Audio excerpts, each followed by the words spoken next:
السلام علیکم ورحمۃ اللہ وبرکاتہ۔ آج ہم دورہ قرآن کے سلسلے کا 11واں پارہ پڑھیں گے اور اس کے اہم مضامین اور اس کا خلاصہ جانیں گے۔ اعوذ باللہ من الشیطان الرجیم، بسم اللہ الرحمن الرحیم، رب اشرح لی صدری ویسر لی امری واحلل عقدۃ من لسانی یفقہوا قولی واجعل لی وزیرا من اہلی اشدد بہ ازری کی نسبحک کثیرا ونذکرک کثیرا انک کنت بنا بصیرا۔ یعتذرون الیکم اذا رجعتم الیہم قل لا تعتذروا لن نؤمن لكم قد نبأنا الله من أخباركم وسيرى الله عملكم ورسوله ثم تردون إلى عالم الغيب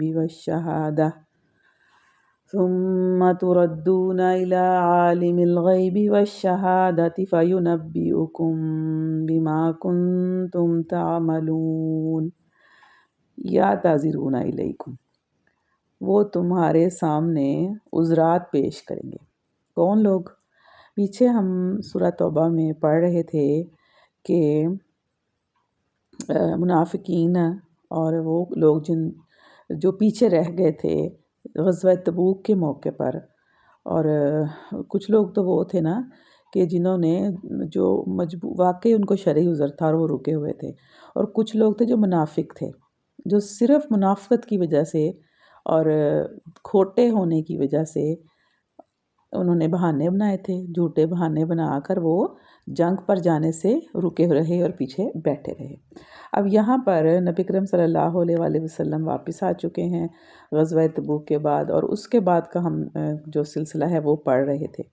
تو یہاں پر اسی سلسلے میں یہ والی آیت ہے کہ جب تم پلٹ کر ان کے پاس پہنچو گے تو یہ طرح طرح کے عذرات پیش کریں گے، مگر تم صاف کہہ دینا کہ بہانے نہ کرو، ہم تمہاری کسی بات کا اعتبار نہ کریں گے، اللہ نے ہم کو تمہارے حالات بتا دیے ہیں، اب اللہ اور اس کا رسول تمہارے طرز عمل کو دیکھے گا، پھر تم اس کی طرف پلٹائے جاؤ گے جو کھلے اور چھپے سب کا جاننے والا ہے، اور وہ تمہیں بتا دے گا کہ تم کیا کچھ کرتے رہے ہو۔ اور پھر فرمایا کہ ان سے صرف نظر ہی کر لو، مطلب کہ ان سے تم واسطہ ہی نہ رکھو۔ یہاں جو صرف نظر ہے اس کا مطلب ہے کہ تم ان سے واسطہ ہی نہ رکھو، کیونکہ یہ گندگی ہیں اور ان کا اصلی مقام جہنم ہے جو ان کی کمائی کے بدلے میں انہیں نصیب ہوگی۔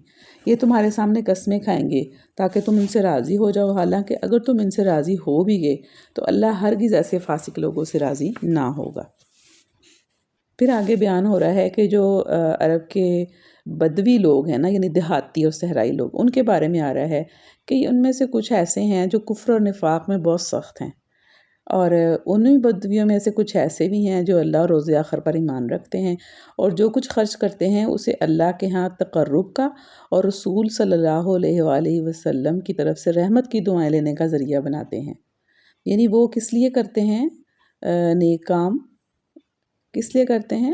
کہ اللہ کے ہاں ان کا قربت ملے، ان کو اللہ کے ہاں تقرب ملے، اور رسول کی طرف سے ان کو رحمت کی دعائیں ملیں۔ ہاں وہ ضرور ان کے لیے تقرب کا ذریعہ ہے، اور اللہ ضرور ان کو اپنی رحمت میں داخل کرے گا، یقیناً اللہ درگزر کرنے والا اور رحم فرمانے والا ہے۔ یعنی اس سے یہ پتہ چلتا ہے کہ کوئی بھی جو بھی نیک کام کیا جائے اس کی نیت کیا ہونی چاہیے۔ پھر آگے فرمایا کہ وَآخَرُونَ اعْتَرَفُوا بِذُنُوبِهِمْ خَلَطُوا عَمَلًا صَالِحًا وَآخَرَ سَيِّئًا، یہ کچھ اور لوگ ہیں جنہوں نے اپنے قصوروں کا اعتراف کر لیا ہے، ان کا عمل مخلوط ہے، کچھ نیک ہے اور کچھ بد۔ بعید نہیں کہ اللہ ان پر پھر مہربان ہو جائے، کیونکہ وہ درگزر کرنے والا اور رحم فرمانے والا۔ یعنی کچھ لوگوں کے بارے میں آ رہا ہے کہ جنہوں نے غزوہ تبوک کے اندر کیا کیا، پیچھے بیٹھے رہے۔ اب ان کے بارے میں فرمایا جائے کہ ان کا عمل، انہوں نے اپنے قصوروں کا اعتراف کر لیا۔ ایک تو وہ جنہوں نے جھوٹے بہانے بنائے آگے، ٹھیک ہے، اور ایک وہ جنہوں نے قصوروں کا اعتراف کر لیا ہے۔ اب ان کے بارے میں آ رہا ہے کہ ان پر بعید نہیں کہ اللہ ان پر مہربان ہو جائے۔ پھر اے نبی تم ان کے اموال میں سے صدقہ لے کر انہیں پاک کرو اور نیکی کی راہ میں انہیں بڑھاؤ، اور ان کے حق میں دعائے رحمت کرو، کیونکہ تمہاری دعا ان کے لیے وجہ تسکین ہوگی۔ اللہ سب کچھ سنتا اور جانتا ہے۔ پھر اس کے بارے میں اس کے بعد ایک مسجد کا ذکر آ رہا ہے کہ کچھ اور لوگ ہیں جنہوں نے ایک مسجد بنائی اس غرض کے لیے کہ دعوت حق کو نقصان پہنچائیں اور اللہ کی بندگی کرنے کے بجائے کفر کریں اور اہل ایمان میں پھوٹ ڈالیں، اور اس شخص کے لیے کمین گاہ بنائیں جو اس سے پہلے خدا اور اس کے رسول صلی اللہ علیہ وسلم کے خلاف برسر پیکار ہو چکا ہے۔ پھر فرمایا کہ وہ تم ہرگز اس عمارت میں کھڑے نہ ہونا جو مسجد اول روز سے تقوی پر قائم کی گئی تھی، وہی اس کے لیے زیادہ موزوں ہے کہ تم اس میں عبادت کے لیے کھڑے ہو۔ اس میں ایسے لوگ ہیں جو پاک رہنا پسند کرتے ہیں اور اللہ کو پاکیزگی اختیار کرنے والے ہی پسند ہیں۔ اچھا، ہوا یہ تھا کہ نبی اکرم صلی اللہ علیہ وآلہ وسلم کے مدینہ تشریف لے جانے سے پہلے قبیلہ خزرج میں ایک شخص تھا، اس کا نام تھا ابو عامر، جو زمانہ جاہلیت میں عیسائی راہب بھی تھا۔ اور جب نبی اکرم صلی اللہ علیہ وآلہ وسلم مدینہ پہنچے تو اس کی مشیخیت وہاں خوب چل رہی تھی۔ اب نبی اکرم صلی اللہ علیہ وسلم کے آنے سے یہ ہوا کہ وہ ان کے آنے کے بعد بھی وہ نعمت ایمان سے محروم ہی رہا، اور اس کے ساتھ اس نے آپ صلی اللہ علیہ وآلہ وسلم کو اپنا حریف سمجھ لیا، دشمن سمجھ لیا، اور آپ کی مخالفت پر کمر بستہ ہو گیا۔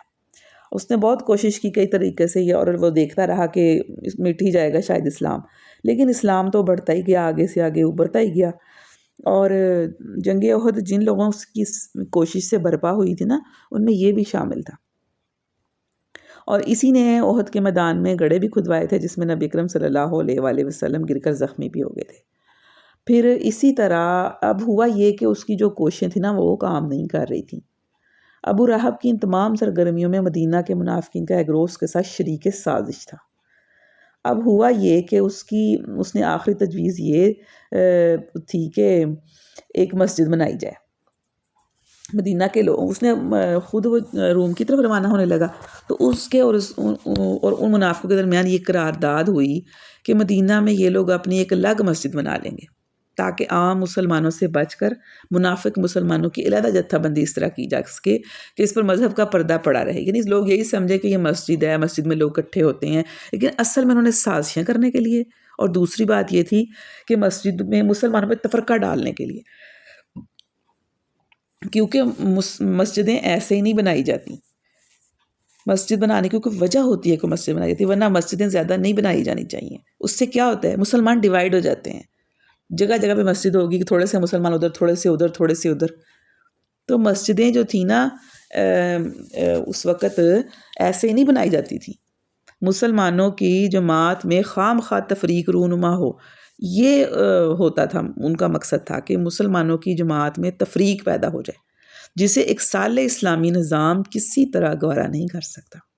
اسی لیے یہ لوگ مجبور ہوئے کہ اپنی علیحدہ مسجد بنانے سے پہلے اس کی ضرورت ثابت کر دیں، یعنی ان کو یہ ثابت کرنا تھا پہلے کہ ضرورت کیا ہے مسجد بنانے کی، ورنہ مسجد بنانی نہیں چاہیے تھی۔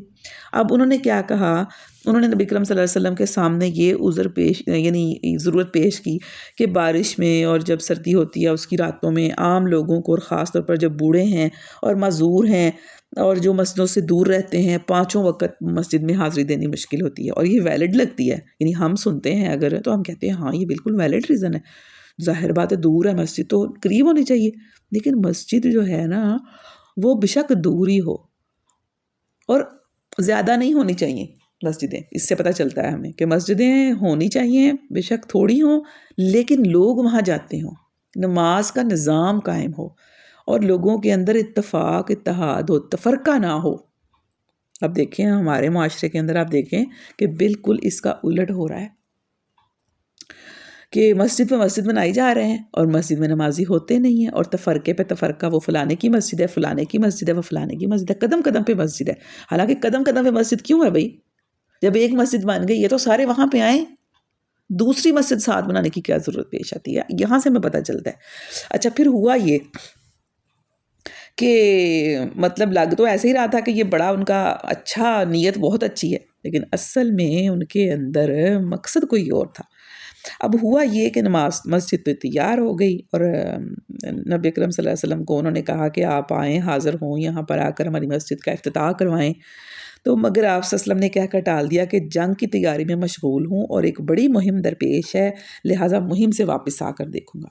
اب ہوا یہ کہ جب غزوہ تبوک سے واپس ہوئے تو واپسی پر انہوں نے یہ بھی طے کر لیا تھا کہ آپ لوگوں جب غزوہ تبوک پہ جائیں گے نا تو آپ لوگوں نے بچنا کوئی نہیں ہے، تو اس لیے جب تک مسلمانوں نے مغلوب ہو جانا ہے تو ہم کیا کریں گے کہ فوراً ہی جو ہے نا عبداللہ بن ابی جو تھا نا اس کے سر پر تاج شاہی رکھ دیں گے، یعنی اس کو اپنا لیڈر بنا لیں گے۔ لیکن ہوا یہ کہ مسلمان جیت گئے، کامیاب ہو گئے، غالب ہو گئے۔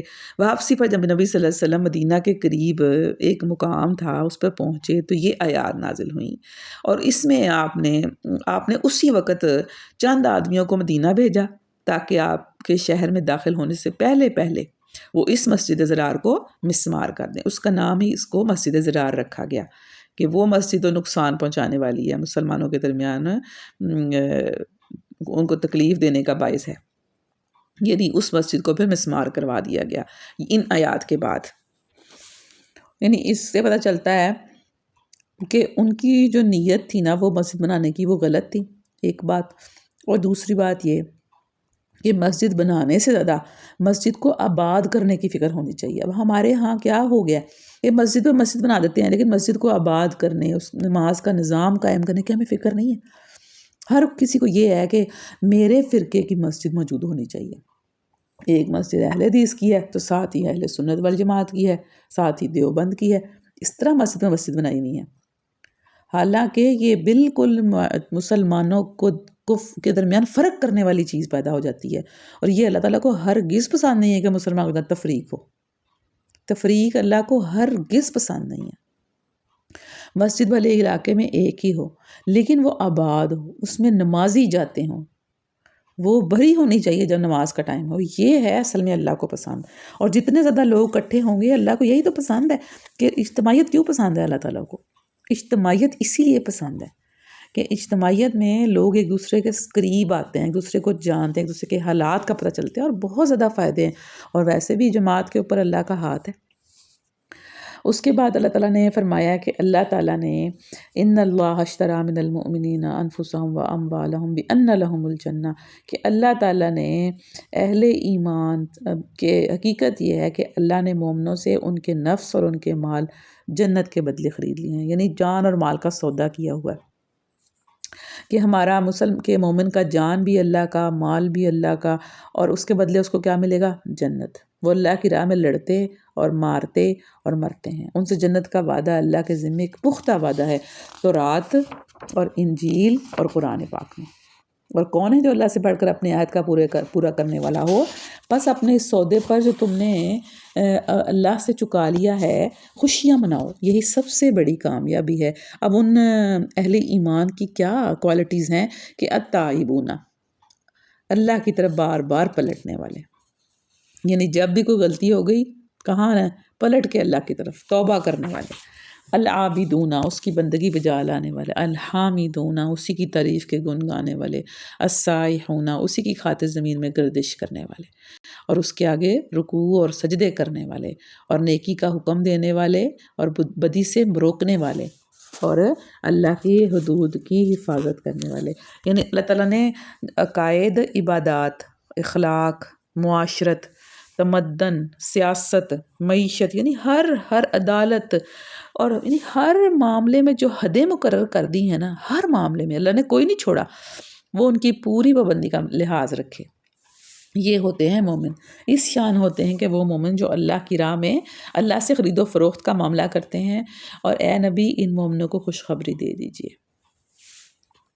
اب اس کے بعد اس رکوع کے آخر میں یہ بتایا جا رہا ہے کہ اور ان تینوں کو بھی اس نے معاف کر دیا۔ اب یہ تین لوگ کون تھے؟ ان تینوں کا آگے ذکر آ رہا ہے کہ جن کے معاملے کو ملتوی کر دیا گیا تھا۔ اب ہوا یہ کہ نبی اکرم صلی اللہ علیہ وسلم جب تبوک سے مدینہ واپس تشریف لائے، تو وہ لوگ معذرت کرنے کے لیے حاضر ہوئے جو پیچھے رہ گئے تھے، ان میں سے 80 سے کچھ زیادہ منافق تھے اور 3 سچے مومن بھی تھے۔ منافقین جھوٹے عذرات پیش کرتے گئے، یعنی جھوٹے عذر اپنے بہانے، اور حضور ان کی معذرت قبول کرتے چلے گئے، ٹھیک ہے تم نے کہہ دیا اور انہوں نے سن لیا۔ پھر ان تینوں مومنوں کی باری آئی اور انہوں نے صاف صاف اپنے قصور کا اعتراف کر لیا۔ نبی اکرم صلی اللہ علیہ وآلہ وسلم نے ان تینوں کے معاملے میں فیصلہ کو ملتوی کر دیا اور عام مسلمانوں کو حکم دے دیا کہ جب تک اللہ کا حکم نہ آئے ان سے کسی قسم کا معاشرتی تعلق نہ رکھا جائے۔ اب اسی معاملے کا فیصلہ کرنے کے لیے یہ آیت نازل ہوئی ہے کہ وَعَلَى الثَّلَاثَةِ الَّذِينَ خُلِّفُوا حَتَّى إِذَا ضَاقَتْ عَلَيْهِمُ الْأَرْضُ بِمَا رَحُبَتْ وَضَاقَتْ عَلَيْهِمْ أَنفُسُهُم، کہ جب زمین اپنی پوری وسعت کے ساتھ ان پر تنگ ہو گئی اور ان کی اپنی جانیں بھی ان پر بار ہونے لگی اور انہوں نے جان لیا کہ اللہ سے بچانے کے لیے کوئی جائے پناہ خود اللہ ہی کے دامن رحمت کے سوا کہیں نہیں ہے، تو اللہ اپنی مہربانی سے ان کی طرف پلٹا تاکہ وہ اس کی طرف پلٹ آئیں، یقیناً وہ بڑا معاف کرنے والا اور رحم فرمانے والا ہے۔ تو یہ تینوں لوگ کون تھے؟ یہ تینوں لوگ تھے کعب بن مالک، ہلال بن امیہ اور مرارہ بن ربیع۔ یہ لوگ تھے تینوں ہی سچے مومن تھے اور اس سے پہلے اپنے اخلاص کا بارہا ثبوت بھی دے چکے تھے، قربانیاں کر چکے تھے۔ جو پہلے والے دو ہیں نا، وہ تو غزوہ بدر کے شرکاء میں سے تھے جن کی صداقت ایمانی پر شبہ ہو ہی نہیں سکتا، اور جو لیکن بدر کے اچھا ہوا یہ کہ ان کی خدمات کے باوجود جو سستی اس نازک موقع پر، جبکہ تمام قابل جنگ اہل ایمان کو جنگ کے لیے نکل آنے کا حکم دیا تھا، ان حضرات نے دکھائی، اس پر سخت گرفت کی گئی۔ ہوا یہ کہ انہوں نے سستی کر لی، بس ان کا اور کوئی گناہ نہیں تھا۔ یہ منافق نہیں تھے، یہ کھوٹے نہیں تھے، یہ اندر سے باہر سے ایسا نہیں تھا کہ اندر سے کچھ ہوں باہر سے کچھ ہوں، ایسی ہرگز بات نہیں تھی، یا ان کا ایمان کمزور نہیں تھا۔ ہوا یہ تھا کہ انہوں نے سستی دکھائی تھی۔ دیکھیں سستی کتنی بری چیز ہے، ہمیں یہاں پتہ چلے گا کہ سستی کرنا اللہ تعالیٰ کو کتنا زیادہ غصہ دلاتی ہے، یہ بات کہ انسان سستی کر جائے اس موقع پر جہاں پہ اس کو کچھ کر کے دکھانا تھا۔ اچھا ہوا یہ کہ انہوں نے سستی دکھائی، ان حضرات نے اور ان کی سخت گرفت پھر کی گئی۔ نبی اکرم صلی اللہ علیہ وسلم نے تبوک سے واپس تشریف لا کر مسلمانوں کو حکم دے دیا کہ کوئی ان سے سلام کلام نہ کرے۔ 40 دن کے بعد ان کی بیویوں کو بھی ان سے الگ رہنے کی تاکید کی گئی۔ 40 دن گزر گئے اور ان سے کوئی کسی نے سلام دعا نہیں کی، کسی نے بات نہیں کی۔ 40 دن کے بعد فی الواقع مدینہ کی بستی میں ان کا وہ حال ہو گیا تھا جس کی تصویر اس آیت میں کھینچی گئی ہے۔ آخر کار جب اس بات کو 50 دن ہو گئے تب معافی کا یہ حکم نازل ہوا۔ اور حضرت جو تھے نا کعب بن مالک، وہ اپنا ایک قصہ بہت تفصیل کے ساتھ بیان کرتے ہیں۔ وہ یہ کہ غزوہ تبوک کی تیاری کے زمانے میں نبی اکرم صلی اللہ علیہ وسلم جب کوئی مسلمانوں سے شرکت جنگ کی اپیل کرتے تو میں اپنے دل میں ارادہ کر لیتا تھا کہ چلنے کی تیاری کروں گا، مگر پھر واپس آ کر سستی کر جاتا تھا اور کہتا تھا کہ ابھی کیا ہے، جب چلنے کا وقت آئے گا تو تیار ہوتے کیا دیر لگتی ہے۔ اسی طرح لشکر جو روانہ ہو گیا اور میں تیار نہ ہوا، اور اسی طرح کہتے کہ چلو میں پیچھے چلا جاؤں گا، ابھی 1-2 دن گزرے ہیں، کوئی بات نہیں ہے پیچھے اس طرح کرتے کرتے کرتے ٹائم گزر گیا اور وہ کوئی نہ آئے۔ اور اسی طرح جب نبی اکرم صلی اللہ علیہ وسلم واپس آئے تو کہتے میں بھی گیا تو میں نے بڑھ کر سلام کیا، آپ نے میری طرف دیکھ کر مسکرائے، فرمایا تشریف لائیے، آپ کو کس چیز نے روکا تھا؟ میں نے عرض کیا اللہ کی قسم اگر میں اہل دنیا میں سے کسی کے سامنے حاضر ہوتا نا تو میں ضرور کوئی نہ کوئی بات بنا کر آپ کو راضی کرنے کی کوشش کرتا، لیکن مجھے پتہ ہے کہ میں آپ کے سامنے جھوٹ بولوں گا تو وہ ظاہر ہو جائے گا اور میں جھوٹ نہیں بول سکتا آپ کے سامنے۔ انہوں نے کہا کہ میرے پاس کوئی عذر نہیں تھا جسے میں پیش کروں۔ اس پر حضور نے فرمایا یہ شخص ہے جس نے سچی بات کی، اٹھ جاؤ اور انتظار کرو یہاں تک کہ اللہ تمہارے معاملے میں فیصلہ کر دے۔ پھر اس طرح اس کے بعد ہوا یہ کہ نبی اکرم صلی اللہ علیہ وسلم نے عام حکم دے دیا کہ ہم تینوں آدمیوں سے کوئی بات نہ کرے۔ وہ دونوں جو تھے نا وہ گھر بیٹھ گئے، لیکن میں جاتا تھا، نکلتا تھا، جماعت کے ساتھ نماز پڑھتا تھا، بازاروں میں چلتا پھرتا تھا، لیکن کوئی مجھ سے بات نہیں کرتا تھا۔ اسی طرح 40 دن گزر گئے، پھر حکم آیا، ایک دفعہ حکم آ گیا 40 دن کے بعد یہ حکم آ گیا کہ اپنی بیوی سے بھی علیحدہ ہو جاؤ۔ میں نے پوچھا کیا طلاق دے دو؟ جو عملاً بس نہیں، الگ ہو جاؤ۔ چنانچہ میں نے اپنی بیوی سے کہہ دیا کہ تم اپنے میکے چلی جاؤ اور انتظار کرو یہاں تک کہ اللہ اس معاملے کا فیصلہ کر دے۔ پھر 50ویں دن صبح کی نماز کے بعد اپنے مکان کی چھت پر بیٹھا ہوا تھا اور اپنی جان سے بیزار ہو رہا تھا کہ یہ کہا کسی شخص نے پکارا، کہا مبارک ہو کعب بن مالک۔ میں یہ سنتے ہی سجدے میں گر گیا اور میں نے جان لیا کہ یہ میری معافی کا حکم ہے۔ پھر فوج در فوج لوگ بھاگے چلے آ رہے تھے اور ایک دوسرے سے پہلے پہنچ کر مجھے مبارکباد دے رہے تھے کہ تیری توبہ قبول ہو گئی۔ میں اٹھا اور سیدھا مسجد نبی کی طرف چلا، دیکھا نبی صلی اللہ علیہ وسلم کا چہرہ خوشی سے دمک رہا ہے۔ اللہ اکبر، یعنی اس کے اندر بہت سارے سبق ہیں کہ ایک تو یہ بات ہے کہ جب کفر اسلام کی کشمکش ہو تو یہ معاملہ کتنا نازک ہے۔ اس کشمکش میں کفر کا ساتھ دینا تو درکنار، جو شخص اسلام کا ساتھ دینے میں بھی بدنیتی سے نہیں، نیک نیتی سے ہی پیچھے کا ہو جائے، کوتاہی برتے تو اس کا یہ حال ہوتا ہے۔ اور دوسرا یہ بات کہ جب فرض ادا کرنا ہونا تو اس میں جو سستی ہے وہ کتنی بری چیز ہے، چھوٹی چیز نہیں ہے۔ آپ دیکھیں کہ جو لوگ فرض نماز پڑھتے ہیں پابندی سے، اور اگر وہ سستی کرنے لگ جائیں تو کیسے پڑھ سکیں گے؟ کیا وہ پڑھ سکیں گے؟ کیا وہ فرض ادا کر سکیں گے؟ اسی طرح کوئی بھی کام جو آپ نے کرنا ہے، آپ دورہ قرآن ہی لے رہے ہیں فرض کریں، اور آپ کہتے ہیں کہ جی اچھا چلو کل لے لوں گی، اچھا چلو جی پرسوں لے لوں گی، اچھا چلو یہ پارا تو میں کس دن پھر سن لوں گی۔ آپ دیکھیں کہ آپ وہ نہیں کر سکتے۔ آپ نے سنا ہوگا کہ جب کل کرتے ہیں تو کل نہیں آتی۔ جب کہتے ہیں نا کہ اچھا کل کروں گی، کل کروں گا، تو وہ کل کہتے ہیں نہیں آتی۔ جو کام آپ اسی وقت کر لیتے ہیں نا، وہی کام آپ سے ہوتا ہے۔ آپ نے یہ آزمایا ہوگا اپنی زندگی میں کہ جس کام کو بھی آپ ڈیلے کرنا شروع کرتے ہیں وہ کام نہیں کر پاتے آپ۔ اور پھر اللہ کے دین کے معاملے میں سستی تو برداشت بھی نہیں ہے۔ پھر اس کے بعد ہم دیکھتے ہیں سورہ یونس کو، اور سورہ یونس کا جو نام ہے اس کی آیت نمبر 98 سے لیا گیا ہے، جس میں اشارتاً حضرت یونس کا ذکر آیا ہے۔ اور جو سورت کا موضوع ہے، سورت کا جو موضوع بحث حضرت یونس کا قصہ نہیں ہے، ٹھیک ہے۔ یہاں پر بھی حضرت یونس کا ذکر آیا ہے۔ اس سورت کا موضوع بحث یہ قصہ ہرگز نہیں ہے، اور یہ پوری سورت مکے میں نازل ہوئی ہے۔ مطلب اس کے جو مضامین ہیں اس سے محسوس ہوتا ہے کہ یہ پوری سورت جو ہے یہ مکے میں نازل ہوئی ہے۔ بسم اللہ الرحمن الرحیم، الف لام را تلک آیات الکتاب الحکیم۔ یہ الف لام را یہ اس کتاب کی آیات ہیں جو حکمت و دانش سے لبریز ہے۔ یعنی نادان لوگ یہ سمجھ رہے تھے کہ پیغمبر قرآن کے نام سے جو کلام ان کو سنا رہا ہے نا، وہ محض زبان کی جادوگری ہے یا کوئی شاعری ہے۔ اس پر ان کو متنبہ کیا جا رہا ہے کہ جو کچھ تم گمان کر رہے ہو یہ وہ چیز نہیں ہے، یہ تو کتاب حکیم کی آیات ہیں۔ اب چونکہ مکی صورت ہے اس لیے اس کا انداز بیان اور ہوگا، اس کے اندر مشرکین سے خطاب ہوگا، اور توحید کے اوپر دلائل ہوں گے، اور نبی اکرم صلی اللہ علیہ وسلم کی نبوت پر دلائل ہوں گے کہ یہی آخری نبی ہیں، اور اس قیامت کے بارے میں بات ہوگی کیونکہ یہ مکی صورت ہے، ٹھیک ہے نا۔ تو اس کے اندر ہم دیکھیں گے کہ ایسی آیات ہوں گی جو ان چیزوں کو کا احاطہ کریں گی، ان کو ڈسکس کریں گی۔ اور فرمایا کہ انہیں تفسیر میں لکھا ہے کہ اس پر ان کو متنبہ کیا جا رہا ہے کہ جو کچھ تم گمان کر رہے ہو یہ وہ چیز نہیں ہے، یہ تو کتاب حکیم کی آیات ہیں، ان کی طرف توجہ نہ کرو گے تو حکمت سے محروم رہ جاؤ گے۔ یعنی حکمت چاہیے تو پھر ان آیات کو دیکھنا پڑے گا، ان کو سمجھنا پڑے گا۔ پھر تخلیق کائنات کے بارے میں ہے کہ حقیقت یہ ہے کہ تمہارا رب وہی خدا ہے جس نے آسمانوں اور زمین کو 6 دنوں میں پیدا کیا، پھر تخت حکومت پر جلوہ گر ہوا اور کائنات کا انتظام چلا رہا ہے، پھر اسی کی طرف تم سب کو پلٹ کر جانا ہے۔ آگے فرمایا جا رہا ہے کہ یہ اللہ کا پکا وعدہ ہے، بے شک پیدائش کی ابتدا وہی کرتا ہے، وہی دوبارہ پیدا کرے گا۔ یعنی وہی والی بات ہے نا کہ ان کو دوبارہ پیدا ہونے پہ شک تھا کہ دوبارہ کیسے پیدا ہوں گے، جب مر جائیں گے مٹی میں چلے جائیں گے تو دوبارہ کیسے پیدا ہوں گے۔ تو فرمایا کہ جو پہلے پیدا کرتا ہے وہی دوبارہ بھی پیدا کرے گا۔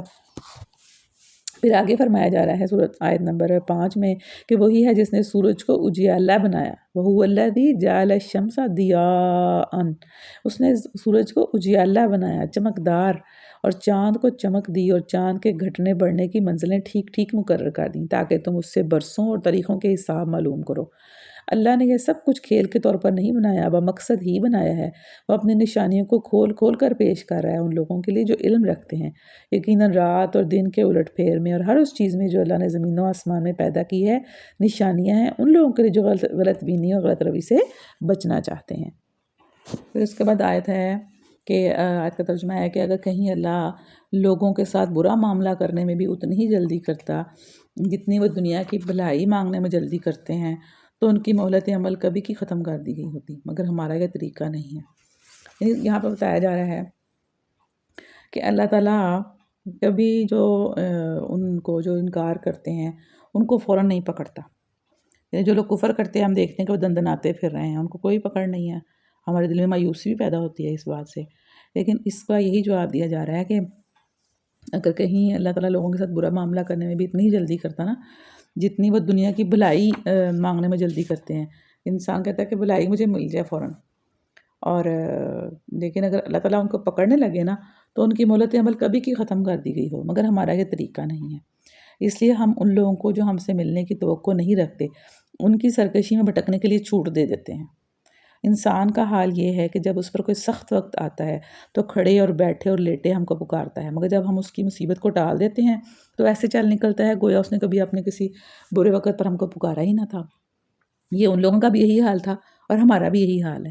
جب ہمیں تکلیف آتی ہے نا پھر ہماری صورتحال بالکل مختلف ہوتی ہے، پھر ہم وظیفے بھی کرتے ہیں، پھر ہم نفل بھی پڑھتے ہیں، اور پھر ہم بہت کچھ کرتے ہیں کہ ہمارے اوپر سے وہ مصیبت ٹل جائے، لیکن جب سخت وقت نکل جاتا ہے تو پھر ہم اسی طرح دنیا میں مست ہو جاتے ہیں اور اللہ تعالیٰ کو بلا دیتے ہیں، ٹھیک ہے نا۔ یہ ان کا بھی یہی معاملہ تھا اور ہمارا بھی تقریباً ایسا ہی معاملہ ہے۔ اور پھر فرمایا لوگوں تم سے پہلے کی قوموں کو جو اپنے اپنے زمانے میں برسر عروج تھیں ہم نے ہلاک کر دیا جب انہوں نے ظلم کی روش اختیار کی۔ ظلم کا مطلب کیا ہے؟ یعنی ان تمام گناہ ہیں جو انسان کرتا ہے، ٹھیک ہے نا، وہ ظلم ہی کر رہا ہوتا ہے۔ اور پھر فرمایا کہ هو الذی یسیرکم فی البر والبحر، کہ وہ اللہ ہی ہے جو تم کو خشکی اور تری میں چلاتا ہے، چنانچہ جب تم کشتیوں میں سوار ہو کر باد موافق پر فرحاں و شاداں سفر کر رہے ہوتے ہو، اور پھر یکا یک باد مخالف کا زور ہوتا ہے اور ہر طرف سے موجوں کے تھپیڑے لگتے ہیں اور مسافر سمجھ لیتے ہیں کہ طوفان میں گر گئے، اس وقت سب اپنے دین کو اللہ ہی کے لیے خالص کر کے اس سے دعائیں مانگتے ہیں، اگر تو نے ہم کو اس بلا سے نجات دے دی تو ہم شکر گزار بندے بنیں گے۔ یعنی پھر ان کو بتایا جا رہا ہے کہ جب وہ تمہیں کشتیوں میں سوار کرتا ہے، تم کشتیوں پہ آرام سے سفر کرتے ہو، لیکن جب کبھی کشتیاں ہلتی ہیں تو پیڑے آتے ہیں آگے سے، باد مخالف آتی ہے، تو پھر تم کیا کرتے ہو؟ پھر اپنے دین کو اللہ کے لیے خالص کر کے دعائیں مانگتے ہو۔ پھر آگے فرمایا کہ دنیا کی زندگی جس کے نشے میں مست ہو کر تم ہماری نشانیوں سے غفلت برت رہے ہو، اس کی مثال ایسی ہے جیسے آسمان سے ہم نے پانی برسایا تو زمین کی پیداوار جسے آدمی اور جانور سب کھاتے ہیں خوب گھنی ہو گئی، پھر عین اس وقت جب کہ زمین اپنی بہار پر تھی اور کھیتیاں بنی سوری کھڑی تھیں اور ان کے مالک سمجھ رہے تھے کہ اب ہم ان سے فائدہ اٹھانے پر قادر ہیں، یکا یک رات کو یا دن کو ہمارا حکم آ گیا اور ہم نے اسے ایسا غارت کر کے رکھ دیا کہ گویا کل وہاں کچھ تھا ہی نہیں۔ اس طرح ہم نشانیاں کھول کھول کر پیش کرتے ہیں ان لوگوں کے لیے جو سوچنے سمجھنے والے ہیں۔ تم اس ناپائیدار زندگی کے فریب میں مبتلا ہو رہے ہو اور اللہ تمہیں دارالسلام کی طرف دعوت دے رہا ہے، یعنی دنیا میں زندگی بسر کرنے کے اس طریقے کی طرف جو آخرت کی زندگی میں تم کو دارالسلام کا مستحق بنائے۔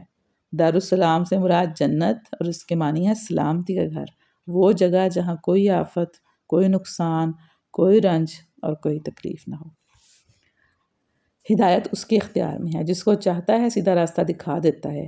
جن لوگوں نے بھلائی کا طریقہ اختیار کیا ان کے لیے بھلائی ہے اور مزید فضل ہے، یعنی ان کو صرف ان کی نیکی کے مطابق ہی اجر نہ ملے گا بلکہ اللہ اپنے فضل سے ان کو مزید انعام بھی بخشے گا، اور ان کے چہروں پر روح سیاہی اور ذلت نہ چھائے گی، وہ جنت کے مستحق ہیں جہاں وہ ہمیشہ رہیں گے، اور جن لوگوں نے برائیاں کمائیں ان کی برائی جیسی ہے ویسا ہی وہ بدلہ پائیں گے۔ یعنی نیکوکاروں کے برعکس بدکاروں کے ساتھ معاملہ یہ ہوگا کہ جتنی بدی ہے اتنی ہی سزا دے دی جائے گی، ایسا نہ ہوگا کہ جرم سے ذرہ برابر بھی زیادہ سزا دی جائے۔ ذلت ان پر مسلط ہوگی، کوئی اللہ سے ان کو بچانے والا نہ ہوگا، ان کے چہروں پر ایسی تاریکی چھائی ہوئی ہوگی جیسے رات کے سیاہ پردے ان پر پڑے ہوئے ہیں، وہ دوزخ کے مستحق ہیں جہاں وہ ہمیشہ رہیں گے۔ استغفر اللہ۔ اور جس روز ہم ان سب کو اپنے ساتھ ایک ساتھ اپنی عدالت میں کھڑا کریں گے، پھر ان لوگوں سے جنہوں نے شرک کیا ہے کہیں گے ٹھہر جاؤ تم بھی اور تمہارے بنائے ہوئے شریک بھی، پھر ہم ان کے درمیان سے اجنبیت کا پردہ ہٹا دیں گے اور ان کے شریک کہیں گے کہ تم ہماری عبادت تو نہیں کرتے تھے، ہمارے اور تمہارے درمیان اللہ ہی کافی ہے۔ یعنی جن کی جوش جن کو وہ اللہ کے ساتھ پکارتے تھے نا، وہ بھی انکار کر دیں گے۔ اس وقت ہر شخص اپنے کیے کا مزہ چکھ لے گا، سب اپنے حقیقی مالک کی طرف پھیر دیے جائیں گے اور وہ سارے جو جنہوں نے گھر رکھے تھے گم ہو جائیں گے۔ پھر آگے ان کا الزام اور اس کا جواب دیا جا رہا ہے کہ ام یقولون افطرا، کیا یہ لوگ کہتے ہیں کہ پیغمبر نے اسے خود تصنیف کر لیا، یعنی قرآن کو؟ کہو اگر تم اپنے اس الزام میں سچے ہو تو ایک صورت اس جیسی تصنیف کر لاؤ اور ایک خدا کو چھوڑ کر جس کو بلا سکتے ہو مدد کے لیے بلا لو۔ اصل یہ ہے کہ جو چیز ان کے علم کے گرفت میں نہیں آئی اور جس کا معال بھی ان کے سامنے نہیں آیا، اس کو انہوں نے خواہ مخواہ جھٹلا دیا۔ اسی طرح تو ان سے پہلے کے لوگ بھی جھٹلا چکے ہیں، پھر دیکھ لو ان ظالموں کا کیا انجام ہوا۔ یعنی وہ لوگ کہتے تھے کہ یہ خود تصنیف کر لیا ہے، پیغمبر نے خود گھڑ لیا ہے، تو اس کا ان کو جواب دیا جا رہا ہے۔ پھر آگے فرمایا گیا کہ یا ایھا الناس قد جاءتکم موعظۃ من ربکم، کہ اے لوگو تمہارے پاس تمہارے رب کی طرف سے نصیحت آ گئی ہے۔ یہ وہ چیز ہے جو دلوں کے امراض کی شفا ہے۔ وہ کیا ہے؟ یہ قرآن ہے، اور جو اسے قبول کر لیں ان کے لیے رہنمائی اور رحمت ہے۔ یعنی یہ جو قرآن ہے یہ کیا ہے؟ یہ دلوں کی شفا ہے۔ دل بیمار ہو جاتے ہیں، کس سے بیمار ہوتے ہیں؟ دل گناہوں سے بیمار ہوتے ہیں، اور شفا کیسے ملتی ہے؟ اس کا علاج قرآن ہے، کہ اس میں جو بتایا گیا ہے اس پر عمل کریں، اس کے اوامر پر عمل کریں اور اس کے نہی کو چھوڑ دیں، یہ ہے شفا۔ جو اس کو قبول کر لیں اس کے لیے رہنمائی اور رحمت ہے۔ اے نبی صلی اللہ علیہ وآلہ وسلم کہو کہ یہ اللہ کا فضل اور اس کی مہربانی ہے کہ یہ چیز اس نے بھیجی، اس پر تو لوگوں کو خوشی منانی چاہیے۔ یعنی یہ ایسی چیز ہے کہ جو مل جائے اگر تو ان خوش ہونے کا مقام ہے۔ یہ ان سب چیزوں سے بہتر ہے جنہیں لوگ سمیٹ رہے ہیں۔ ہم کیا کیا سمیٹتے ہیں، کبھی غور کریں، ان تمام چیزوں سے یہ بہترین ہے۔ اے نبی ان سے کہو تم لوگوں نے کبھی یہ سوچا ہے کہ جو رزق اللہ نے تمہارے لیے اتارا تھا اس میں سے تم نے خود ہی کسی کو حرام اور کسی کو حلال ٹھہرا لیا؟ ان سے پوچھو اللہ نے تم کو اس کی اجازت دی تھی؟ یعنی وہی والی بات ہے جو ہم پہلے بھی پڑھتے آ رہے ہیں کہ خود سے ہی حلال کو حرام اور حرام کو حلال کر لینا۔ پھر آگے بتایا جا رہا ہے کہ زمین اور آسمان میں کوئی بھی چیز ایسی نہیں ہے، نہ چھوٹی نہ بڑی، جو رب کی نظر سے پوشیدہ ہو۔ ہر چیز اللہ کی نظر میں ہے۔ اور پھر فرمایا کہ اے محمد صلی اللہ علیہ وآلہ وسلم کہہ دو کہ جو لوگ اللہ پر جھوٹے افتراء باندھتے ہیں وہ ہرگز فلاح نہیں پا سکتے۔ دنیا کی چند روزہ زندگی میں مزے کر لیں، پھر ہماری طرف ان کو پلٹنا ہے۔ یعنی یہ دنیا کی زندگی ہے، اس میں وہ کر لیں مزے، کر لیں جھوٹے الزام لگا لیں، لیکن پھر بعد میں کہاں آنا ہے؟ ان کو ہماری ہی طرف پلٹنا ہے۔ پھر ہم اس کفر کے بدلے میں جس کا وہ ارتکاب کر رہے ہیں ان کو سخت عذاب کا مزہ چکھائیں گے۔ پھر اس کے بعد نوح کا قصہ ہے کہ انہوں نے اپنی قوم سے کہا کہ میں تمہیں اللہ کی آیات سناتا ہوں اور سنا سنا کر تمہیں غفلت سے بیدار کرتا ہوں، اور تمہیں یہ اچھا نہیں لگتا۔ تو وہ کہتے ہیں کہ میں تمہارے لیے ناقابل برداشت ہو گیا ہوں، تو میرا بھروسہ اللہ پر ہے۔ تم اپنے ٹھہرائے ہوئے شریکوں کو ساتھ لے کر ایک متفقہ فیصلہ کر لو، اور جو منصوبہ تمہارے پیش نظر ہو اس کو خوب سوچ سمجھ لو، تاکہ اس کا کوئی پہلو تمہاری نگاہ سے پوشیدہ نہ رہے، پھر میرے خلاف اس کو عمل میں لے اور مجھے ہرگز مہلت نہ دو۔ یعنی یہ چیلنج تھا کہ میں اپنے کام سے باز نہیں آؤں گا۔ یعنی یہ نبی نے کہا کہ تم جو کر سکتے ہو نا میرے خلاف کر لو، مجھے اللہ پہ بھروسہ ہے، وہ میری جو ہے نا میرا نقصان نہیں ہونے دے گا، اور جو اگر تم میری نصیحت سے منہ موڑو گے تو نقصان کس کا ہوگا؟ تمہارا نقصان ہوگا، میرا کوئی نقصان نہیں، اور میں تم سے کسی اجر کا طلبگار نہیں ہوں۔ اور یہ ہر نبی کی بات ہے، ہر نبی نے یہ ایسا کہا ہے اپنی قوم کو کہ میں تم سے کوئی اجر نہیں مانگتا، ان اجریہ الا علی اللہ، میرا اجر تو اللہ کے ذمے ہے، وہی مجھے اجر دے گا۔ جو بھی دین کا کام کرتا ہے نا خالص ہو کے، وہ کس لیے کرتا ہے؟ وہ اللہ سے اجر لینا چاہتا ہے، وہ لوگوں سے اجر کا طالب نہیں ہوتا۔ پھر موسیٰ اور ہارون کا مختصر واقعہ جو ہم پیچھے بہت تفصیل کے ساتھ پڑھ چکے ہیں وہ آتا ہے، اور پھر حضرت یونس کا تذکرہ ہے کہ پھر کیا ایسی کوئی مثال ہے کہ ایک بستی عذاب دیکھ کر ایمان لائی ہو اور اس کا ایمان اس کے لیے نفع بخش ثابت ہوا ہو؟ یعنی ایسا کوئی ہوا ہے؟ ایسی کوئی مثال نہیں ملتی کہ کوئی کہ عذاب آ گیا ہو، عذاب کو دیکھ کر کوئی بستی ایمان لے آئی ہو اور اس کا ایمان اس کو نفع بخش ہو گیا ہو، ایسا کبھی بھی نہیں ہوا سوائے قوم یونس کے۔ یونس کی قوم کے سوا اس کی کوئی مثال نہیں ہے۔ وہ قوم جب ایمان لے آئی تھی تو البتہ ہم نے اس پر سے دنیا کی زندگی میں رسوائی کا عذاب ٹال دیا تھا۔ ہوا یہ تھا کہ قرآن میں اس قصہ کی طرف 3 جگہ صرف اشارات دیے گئے ہیں، کوئی تفصیل نہیں دی گئی۔ اچھا، ہوا یہ کہ حضرت یونس علیہ السلام چونکہ عذاب کی اطلاع دینے کے بعد اللہ تعالیٰ کی اجازت کے بغیر اپنا ٹھکانہ چھوڑ کر چلے گئے تھے، اس لیے جب آثار عذاب دیکھ کر ان کی قوم نے توبہ استغفار شروع کی تو اللہ تعالیٰ نے انہیں معاف کر دیا، کیونکہ اللہ تعالیٰ کا جو دستور ہے نا، وہ جو سنت ہے وہ یہی ہے کہ اللہ تعالیٰ کسی قوم کو اس وقت تک عذاب نہیں دیتا جب تک اس پر اپنی حجت پوری نہیں کر لیتا، یعنی اس وقت تک عذاب نہیں آتا۔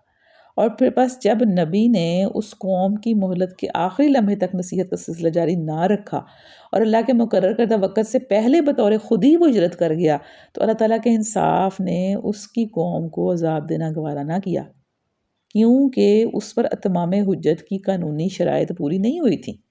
اتمام حجت کی شرط یہی تھی لاز آخری کہ جب تک اللہ کا حکم نہ آئے وہ نبی اس جگہ سے نہیں نکلے گا اور نبی اپنا کام وہاں پہ کرتا رہے گا یہاں تک کہ اللہ کا حکم آ جائے کہ اب نکل جاؤ۔ اور اگر اللہ کے حکم آنے سے پہلے نکل گیا اور اس نے وہ جو اللہ کے دین کا کام تھا وہ پہلے ہی چھوڑ دیا، لوگوں کو دعوت دینے کا کام اس نے پہلے ہی چھوڑ دیا اس سے پہلے کہ اللہ کا حکم آتا، اس کا مطلب ہے کہ اتمام حجت نہیں ہوئی اللہ کی طرف سے۔ اس لیے، اور چونکہ یونس خود ہی نکل گئے تھے، اللہ کا حکم نہیں آیا تھا، آثار تو آ گئے تھے عذاب کے، لیکن اللہ کا حکم نہیں آیا تھا کہ اب آپ اس جگہ سے نکل جائیں، اور وہ نکل گئے، جس کی وجہ سے جب اس قوم نے دیکھا کہ عذاب کے آثار نمایاں ہو گئے ہیں تو انہوں نے توبہ استغفار شروع کر دی، اور ان کی جو توبہ استغفار تھی ان کو نفع دے گئی، یعنی اللہ تعالیٰ نے ان کو بخش دیا، معاف کر دیا، عذاب ان کے اوپر سے ہٹا دیا۔ ورنہ ایسا کبھی بھی نہیں ہوتا کہ عذاب دیکھ کر کوئی قوم یا کوئی فرد توبہ استغفار کرے، اس کی توبہ استغفار قبول ہو جائے، ایسا کبھی بھی نہیں ہوتا۔ اور حضرت یونس کے ساتھ اس لیے ہوا کہ وہ پہلے نکل گئے تھے، اور پھر آپ کو مطلب ہمیں پتہ ہے سب کو کہ کس طرح ان کے ساتھ معاملہ ہوا تھا، وہ یہاں پر بیان نہیں کیا گیا کہ کس طرح وہ خود ایک آزمائش کا شکار ہو گئے، کیسے ان کو مچھلی نے نگل لیا، پھر مچھلی کے پیٹ سے وہ نکلے، کس طرح نکلے کہ انہوں نے کہا لا الہ الا انت سبحانک انی کنت من الظالمین، انہوں نے اپنے گناہوں کی معافی مانگی کہ یہ ان کی غلطی اور گناہ تھا کہ وہ اس قوم سے کیوں نکل آئے کہ جب اللہ کا حکم ہی نہیں آیا۔ یعنی اتنا حساس معاملہ ہے اللہ کے دین کا کام کرنے کا بھی اور نبیوں کے لیے بھی کہ دیکھیں کہ ان کو اتنی سی بات کی اتنی سخت سزا دی گئی۔ پھر انہوں نے توبہ کی تو اللہ تعالیٰ نے ان کو ہی توبہ قبول فرمائی۔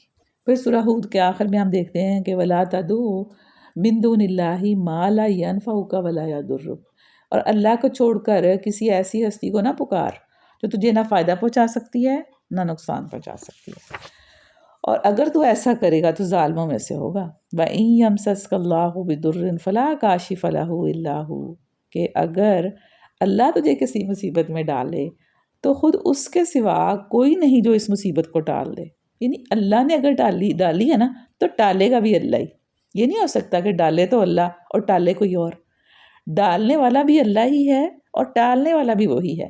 اگر وہ تیرے حق میں کسی بھلائی کا ارادہ کرے تو اس کے فضل کو پھیرنے والا بھی کوئی نہیں ہے، یعنی اگر وہ فضل کا ارادہ کر لے، اگر وہ آپ کو نوازنے کا ارادہ کر لے، اگر وہ آپ پر اپنی رحمتوں کا فیصلہ کر لے تو پھر کوئی روک نہیں سکتا۔ ہم سمجھتے ہیں نا، ہمارے ایمان اتنے کمزور، ہم سمجھتے ہیں ہاں فلاں کی وجہ سے میرے ساتھ یہ ہو گیا، ہاں فلاں نے مجھے نظر لگا دی ہے، فلاں نے ایسے کیا تو میرا سارے کام رک گئے، اور فلاں میرے لیے مصیبت ہو گئی ہے، یا فلاں نے میرے راستے میں روڑے لٹکائی، یا فلاں نے جادو کر دیا۔ دیکھیں کوئی کچھ نہیں کر سکتا جب تک اللہ نہ چاہے۔ اگر اللہ تجھے کسی مصیبت میں ڈالے تو خود اس کے سوا کوئی نہیں جو اس مصیبت کو ٹال دے، اور اگر وہ تیرے حق میں کسی بھلائی کا ارادہ کرے تو اس کے فضل کو پھیرنے والا بھی کوئی نہیں۔